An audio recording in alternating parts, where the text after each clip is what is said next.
आज का टॉपिक है हमारा साइज ऑफ सेल्स, यानी कि सेल का साइज क्या होता है, छोटा होता है कि बड़ा होता है, इसके बारे में हम लोग आज बात करेंगे। सबसे पहला पॉइंट लिखा हुआ है the size of cells in living organisms may be as small as a millionth of a metre और may be as large as a few centimetres. यानी कि हमारे ह्यूमन बींग्स का यदि हम लोग बात करें, और ह्यूमन बींग छोड़ दो, बेसिकली लिविंग ऑर्गेनिज्म की यदि बात करें, देखो लिविंग ऑर्गेनिज्म में हमारे सब चीज़ आ जाते हैं जो लिविंग है, जैसे प्लांट भी उसी में आएंगे, एनिमल भी उसी में आएंगे, माइक्रो ऑर्गेनिज्म भी उसी में आएंगे।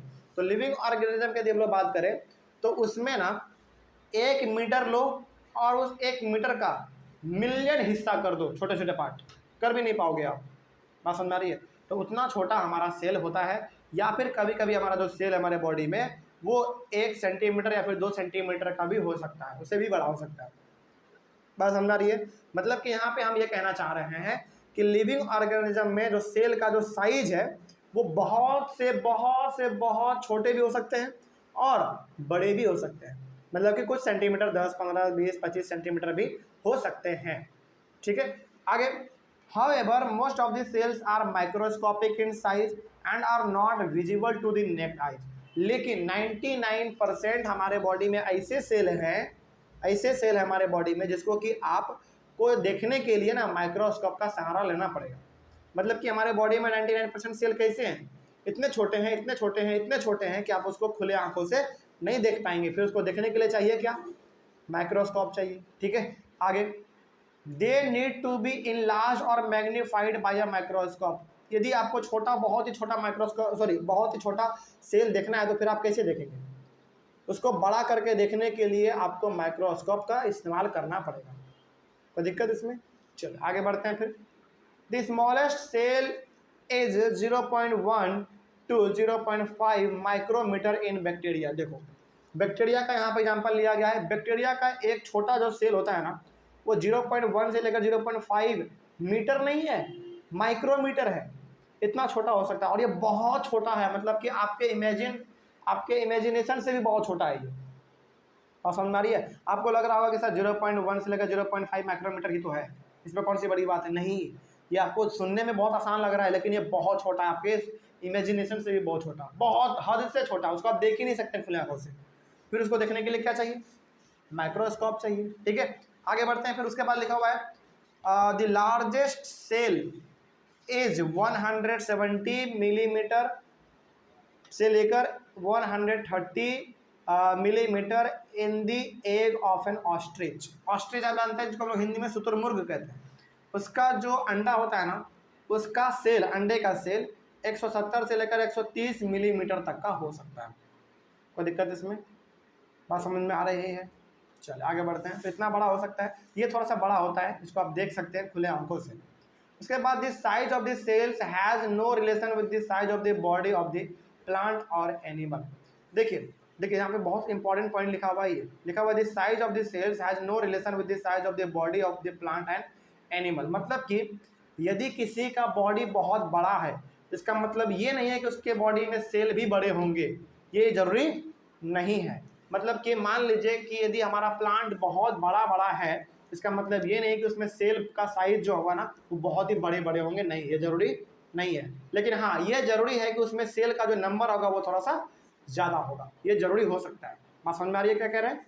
मतलब यहाँ पे आप ये समझिए कि जितना बड़ा बॉडी होगा उतने बड़े उसमें सेल होंगे, ये जरूरी नहीं है। लेकिन हाँ, ये हो सकता है कि जितने बड़े बॉडी हैं उसमें सेल का नंबर जो वो थोड़ा सा ज़्यादा हो सकता है। कोई दिक्कत? आगे बढ़ते हैं फिर। उसके बाद but the size of cell is related to its function. और यहाँ पे एक बात लिखा गया है कि सेल का साइज कितना बड़ा होगा वो डिपेंड करता है उसके फंक्शन पे। मतलब कि यदि हमारा वो सेल बहुत ही भारी भरकम काम कर रहा है तो ऑब्वियस ही बात है वो सेल का साइज कैसा होगा? बड़ा होगा। और यदि वो सेल बहुत ही हल्का काम कर रहा है उसका मतलब है कि उसका सेल का साइज भी बहुत ही छोटा होगा। तो फंक्शन के ऊपर डिपेंड करता है कि वो किस प्रकार का काम करता है और उसी के ऊपर डिपेंड करेगा उसका साइज। यानी कि जितना बड़ा काम उतना बड़ा सेल, जितना छोटा काम उतना छोटा सेल। ठीक है, आगे। फॉर एग्जाम्पल, यदि हम लोग एग्जाम्पल के तौर पे बात करें, nerve cells both in the elephant and rat are long and branched. यदि हम लोग बात करें नर्व सेल का, नर्व सेल वो भी किस में? एलिफेंट और रैट में, यानी कि चूहा और हाथी दोनों। देखो एक हाथी कितना बड़ा होता है और एक चूहा कितना छोटा होता है। इन दोनों में यदि हम लोग बात करें नर्व सेल का तो वो लंबे होते हैं और ब्रांच्ड होते हैं, मतलब कि फैले फैले होते हैं, पूरे बॉडी में फैला हुआ होता है। और नर्व सेल का मतलब हमने आपको बताया था वो सेल जो कि हमारे पूरे बॉडी में मैसेज पहुंचाने का काम करता है। नहीं, देखिए बताते हैं आपको, नर्व सेल जो है ना एलिफेंट में भी नर्व सेल का काम अलग है और इसमें भी काम अलग है। सॉरी, मतलब यहाँ पे हम ये बताना चाह रहे हैं कि एलिफेंट में हो चाहे रैट में हमारा नर्व सेल हो, लेकिन काम तो दोनों का एक ही है ना, मैसेज पहुंचाना, काम तो एक ही है। तो यहाँ पे बताइए सेल का साइज किसके ऊपर डिपेंड करेगा, फंक्शन के ऊपर डिपेंड करेगा या उसके बॉडी के ऊपर डिपेंड करेगा, फंक्शन पर डिपेंड करेगा। इसका मतलब यहाँ पे हम समझ सकते हैं कि एलिफेंट इतना बड़ा है तो उसमें नर्व सेल बहुत बड़े होंगे, ये जरूरी नहीं है। इसका मतलब ये हो गया कि दोनों में लगभग जो नर्व सेल है वो थोड़ा सा बराबर ही होंगे, क्योंकि दोनों का फंक्शन लगभग सेम है, मैसेज को पहुंचाना है। तो अब इसका मतलब ये देख के आप नहीं कह दीजिएगा कि एलिफेंट इतना बड़ा है तो एलिफेंट में नर्व सेल बहुत बड़े होंगे और रैट इतना छोटा जिसमें नर्व सेल बहुत ही छोटे होंगे, नहीं, ये जरूरी नहीं है। फिर जरूरी क्या है, जरूरी ये है कि देखो भाई दोनों काम क्या कर रहा है, यानी कि सेल का साइज जो है ना उसके फंक्शन पर डिपेंड करता है। कोई दिक्कत? चलिए आगे बढ़ते हैं। फिर उसके बाद हाँ ये हो गया। उसके बाद यहाँ पे लिखा हुआ है they perform the same function that is transferring message. हाँ जी, यहाँ पे जो एलिफेंट और रैट का एग्जाम्पल लिया गया था उसमें बेसिकली ये बताया गया था कि दोनों में जो नर्व सेल हैं वो लंबे लंबे पाए जाएंगे, है ना, और दोनों का काम भी सेम है, मैसेज को पहुंचाना। तो वही बात यहाँ पे लिखा हुआ था कि they perform the same function that is transferring message. तो दोनों का काम सेम है, तो लगभग दोनों में जो नर्व सेल का साइज होगा वो थोड़ा सा लगभग मिलता जुलता होगा, ठीक है, क्योंकि फंक्शन के ऊपर डिपेंड करता है कि वो कितना बड़ा काम कर रहा है, जितना बड़ा काम उतना बड़ा उसका सेल, ठीक है। ये वाला टॉपिक भी हमारा खत्म हो गया। आगे बढ़ते हैं। उसके बाद है हमारा सेल स्ट्रक्चर एंड फंक्शन, इसको हम लोग अपने अगले वाले क्लास में डिस्कस करेंगे। Thank you very much.